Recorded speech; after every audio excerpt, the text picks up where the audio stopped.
플럭서스는 전통적 사고의 틀을 깨는 거예요. 자, 그럼 플럭서스가 전통적 사고의 틀을 깼다는데 뭘 깼다는 거냐? 한번 보죠.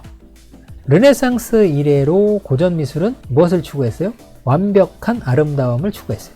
이게 어떤 인간 때문이냐면은 미켈란젤로 때문입니다. 미켈란젤로란 인간이 완벽한 아름다움을 추구해야 된다. 이것 때문에 라파엘로가 좋은데요? 라고 해서 라파엘로가 따라했고 그 다음에 이제 라파엘로의 제자들에 의해서 고전 미술이 확립되거든요. 그러다 보니까 우리가 서양에서 오랫동안 고전 미술이라고 하는 시대가 지배를 했었는데 그 시대에 완벽한 미술을 추구한다는 요 원칙이 미켈란젤로 때문에 생긴 겁니다. 자, 여러분 근데 미켈란젤로에게 완벽한 미술이라는 게 뭘까요? 여러분 완벽한 미술이라고 하는 거는 말하자면 완벽함에 정답이 있다는 겁니다. 정답이 있다. 예를 들면 요즘에 사진기가 좋아져 가지고 연속 촬영 하잖아요. 연속 촬영 차차차차차 해서 열 몇 장 찍었다고 쳐볼게요. 찍었는데 우리가 이거 다 좋아 라고 하는 경우도 있지만 대부분의 경우는 열 몇 장 중에서 나머지 다 버리고 한 장만 남기는 경우가 있죠. 여러분 근데 그 사진 중에서 왜 한 장만 남기죠? 그게 가장 완벽하니까. 그게 가장 완벽함에 가깝기 때문에 그 한 장만 남기는 거죠. 예를 들면은 조각가가 이 다윗이라고 하는 요 인물의 모습을 조각을 하기로 했어요. 그러면 다윗이 어떤 행동을 하는 어떤 걸 연상했다고 할게요. 그럼 다윗이 돌팔매를 던지기 직전에 적을 째려보는 모습, 근데 그때 적을 이렇게 딱 보기 시작한 모습이 있을 거고 눈에 힘준 단계가 있을 거고 그 다음에 슬슬 이제 돌팔매를 하려고 하는 여러 순간들이 있겠는데 그 중에 조각가가 그 비싼 대리석으로 조각을 할 때에는 그 이전도 아니고 그 이후도 아닌 가장 완벽한 그 순간을 만들어야 됩니다. 맞죠? 그 이전도 아니고 그 이후도 아닌 조각의 목적에 가장 부합하는 이상적인 순간을 딱 멈춰놓고 그것을 만들어야 돼요. 그죠? 거기에 맞춰서 이렇게 만들어야 돼요. 그 순간은 어떤 순간과도 같냐면은 자기 머릿속에서 그 다윗의 이미지가 이렇게 흘러가고 있는데 미켈란젤로 표현상 그런 거예요.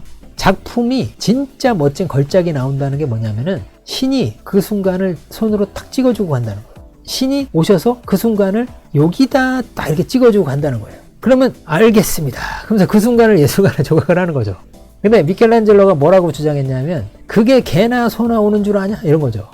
신이 이렇게 점지해주는 순간을 포착할 수 있는 게 아무나 못한다는 거야. 아무나 못하고 열심히 노력해가지고 탁월함의 경지에 이르는 조각가만이 신이 오셔서 여기다 라고 하는 순간 딱 예 알겠습니다. 그 얘기를 알아들을 수 있다는 거고 그 순간을 포착할 수 있다는 거죠. 신이라고 하는 존재는 뭐예요? 여러분 신은 시간 속에서 살고 있을까요? 시간이 멈춘 곳에서 살고 있을까요? 신은 시간이 없는 곳에서 살고 있습니다. 왜 그렇죠? 여러분 신의 세계에 시간이 있으면 신이 늙습니다. 신이 변화해 가면서 신이 늙어가는 거예요. 그러니까 신이 살아가는 세계에서는 뭐가 없다? 시간이 없는 거예요. 신의 세계에서는 시간이 존재하지 않습니다. 그 신의 세계 이전에 완전함이라고 하는 그런 시대가 있었는데 플라톤이라고 하는 철학자가 무슨 얘기했죠? 이데아라고 하는 얘기를 했죠. 지상에 있는 모든 사물들은 완벽하지가 않은데 이데아라는 게 있어 라고 하면서 예를 들면 말들이 이 세상에 정말 많지만 가장 완전한 말의 모형을 딱 담아내고 있는 말의 이데아가 있다는 거 아닙니까? 그런 말의 이데아. 그러면 이데아의 세계에도 마찬가지입니다. 이데아의 세계에도 시간이 있냐? 없습니다. 시간이 없어요. 자, 신의 세계에도 시간이 없고 이데아의 세계에도 시간이 없어요. 즉 여러분 가장 완벽하다. 여러분이 완벽하다라고 하는 것은 어쩔 수밖에 없어요. 시간을 붙들어 멈추는 수밖에 없는 거죠. 가장 완벽하다는 것. 여러분 완벽한 것의 세계에서 시간이 흘러가 버리면 어떻게 돼요? 완벽한 것이 쇠락하는 거죠. 여러분 그래서 우리가 고전 미술이라고 하는 거는 완벽한 아름다움을 추구했는데 그것은 곧 시간을 붙들어 매는 것을 의미한다. 시간을 붙들어 매는 것. 자, 서구 사람들은요 늘 완벽한 무언가가 있다고 믿었어요. 그게 동양 사람들하고 많이 다른 겁니다. 동양 사람들하고 사고방식 자체가 정말 많이 다른 건데 서양 사람들은 완벽한 무언가가 반드시 있다라고 오랫동안 생각했는데 그 원흉이 방금 말씀드렸던 플라톤이죠. 플라톤은 어떻게 생각을 했냐? 우리네 인생은 동굴 속에서 벽을 바라보고 살아가는 인생이죠. 그런데 우리가 이 세상 모든 사물이라고 이렇게 보고 있는 것들은 실은 뒤에 누군가가 불빛에 비춰준 저 인형 같은 거, 저게 반사가 돼서 벽에 보여주는 이미지, 말하자면 헛것을 보고서 우리는 지금 실제 세상이다라고 느끼고 있는 거죠. 근데 이제 플라톤이 여기서 말해주고 싶은 게 뭐냐면 이 동굴 속에서 사는 사람은 헛것을 진짜라고 믿고 사는데 동굴에서 나가보면 알 것이라는 거죠. 동굴에서 나가보면은 그야말로 진짜 세상이 있구나 이런 걸 알게 될 텐데 그 진짜가 플라톤에게는 이데아인 거예요. 이데아. 생생한 그 진짜. 하지만 우리는 그것의 모형이 불빛에 비춰진 것만 이렇게 보고 있는 거죠. 여러분, 이 플라톤의 동굴의 비유, 이것을 영화로 만든 게 매트릭스라는 영화입니다. 매트릭스에서 보면은 잘 살아가고 있던 어떤 친구가 뭐가 이 삶이 좀 이상한데 라고 느끼고 있다가 갑자기 누군가를 만나서 너 빨간 약 먹을래, 파란 약 먹을래, 뭐 그래서 빨간 약을 딱 먹었더니 너 후회하면 안 된다, 이거 돌아갈 수가 없는 거야. 그랬더니 알았어 라고 하고서 빨간 약 딱 먹었더니 자기 갑자기 딱 깼는데 뭐요? 갑자기 거대 기계에 붙들려 가지고 거대 기계에 에너지를 공급하고 있는 그런 몸으로서의 내가 살아가고 있는 게 갑자기 딱 느껴졌죠. 이게 딱 현실로 온 거죠. 현실로. 근데 내 척수 뒤에다가는 기계가 딱 뭘 꽂아 놔 가지고 거기에서 가상의 세계를 이렇게 보내주는 겁니다. 그래서 나는 어디 회사에서 일 잘하고 있고 뭐 잘 먹고 살고 있는 그런 사람이었던 거죠. 그 가상의 세계에서 살아가고 있는 내가 빨간 약 하나 딱 먹고 갑자기 딱 깨놨더니 기계의 부속품처럼 있는 끔찍한 그런 삶을 살고 있는 현실을 딱 목도하게 되는 게 그게 매트릭스라는 영화였죠. 매트릭스라는 영화. 플라톤은 현실 세계에는 불완전하고 이데아라고 하는 정말 완전한 세계가 있다, 이런 걸 강조하면서 이런 동굴의 비유 얘기를 했어요. 자, 그게 이제 이렇게 변천하는데요. 어떻게 변천하냐? 서양 사람들이 영원 불변한 완전함이라는 게 있다라고 믿었는데, 요게 고대에는 방금 말씀드렸듯이 이데아라는 게 있었다, 그런 거죠. 중세 때는 신이 되었고요. 신은 영원 불변한 완전함이죠. 그 다음에 근대에서는 이성이라고 하는 것으로 바뀌었어요. 그럼 이성은 왜 영원 불변한 완전함이냐? 이성이라고 하는 것은 우리가 열심히 갈고 닦아서 노력하면 이성에 기반한 판단을 내릴 수 있고 이런 건데, 여기에는 오류가 없어요. 이성이라고 하는 것은 언제나 옳은 거죠. 올바른 걸 볼 수 있는 거. 요게 이제 이성이라고 하는 건데, 그래서 신은 없어졌지만 그 자리에 영원 불변한 완전함으로서의 존재인 이성이 대신 이렇게 자리를 한 거죠. 자, 그래서 고대에는 이데아, 중세에는 신, 근대에는 이성이 서양 사람들에게는 영원 불변한 완전함으로써 이렇게 변천해 온 건데, 근데 이런 생각의 공통점이 뭐냐면은 현실의 세계 또는 우리가 감정으로 느끼는 세계, 감각하는 세계, 이런 세계는 불완전하다고 본 거죠. 이 세계는 불완전하고 가치가 없고 하찮은 것들이죠. 이런 세상을 이제 현실 세계, 그렇게 보는 거죠. 자, 그래서 서양 사람들은 이런 식으로 세상을 둘로 나눠서 보았다. 그래서 영원 불변한 완전함이라는 게 있고 그렇지 않은 현실 세계가 있다, 그렇게 얘기했다는 거죠.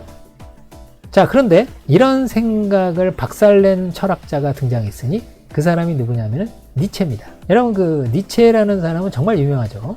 근데 이 니체라는 사람은 뭔 얘기를 했어? 그러면 좀 니체에 대해서 들어보신 분들은 뭐 영혼회귀라는 얘기 했잖아요. 이 사람 초인에 대해서도 얘기한 것 같고 뭐 그런 정도는 알고 계신데, 결국 니체라는 사람이 무슨 철학을 한 사람입니까? 니체 철학의 핵심이 뭡니까? 라고 할 때 니체는 방금 보셨던 영원 불변한 완전한 것을 전제로 하는 요 세계관을 박살낸 사람이 니체입니다. 그런 거 없습니다, 이런 얘기죠. 그러니까 이 세상은 오로지 불완전한 현실 세계밖에 없습니다 라고 얘기한 사람이 니체입니다. 그런 거 없습니다, 이런 거죠. 그래서 니체가 했었던 유명한 얘기가 뭐예요? 신은 죽었다.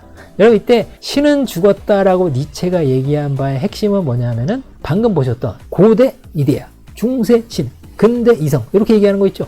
요것은 없습니다 라고 하는 거죠. 요거 없습니다, 이런 얘기입니다. 그러니까 이 세상에는 오로지 계속 변화하고, 그죠? 계속 종잡을 길이 없는 이 현실 세계만 있다는 겁니다. 오로지 요거만 있다. 니체가 했던 얘기 중에 핵심이 요겁니다. 이 세상 만물은 오직 생성 변화하는 시간의 흐름 그 위에 있을 뿐이다, 이거죠. 요게 이제 니체 철학의 핵심이고요.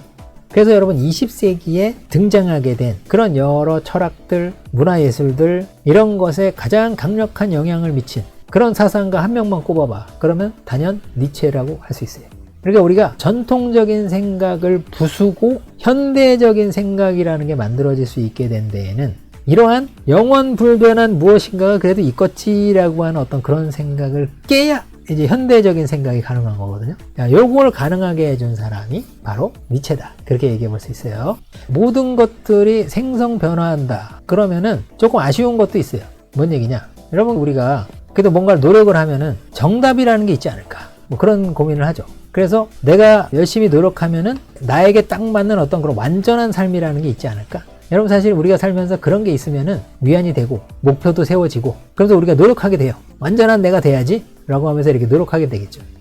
근데 니체는 그런 게 없답니다. 그런 거 없어. 완전함이 어딨어? 완전함이 어딨어? 모든 게 그냥 불완전할 뿐이지. 모든 게 불완전하고 모든 건 그냥 이렇게 흘러가는 것 뿐인 건데 라고 얘기하는 거죠.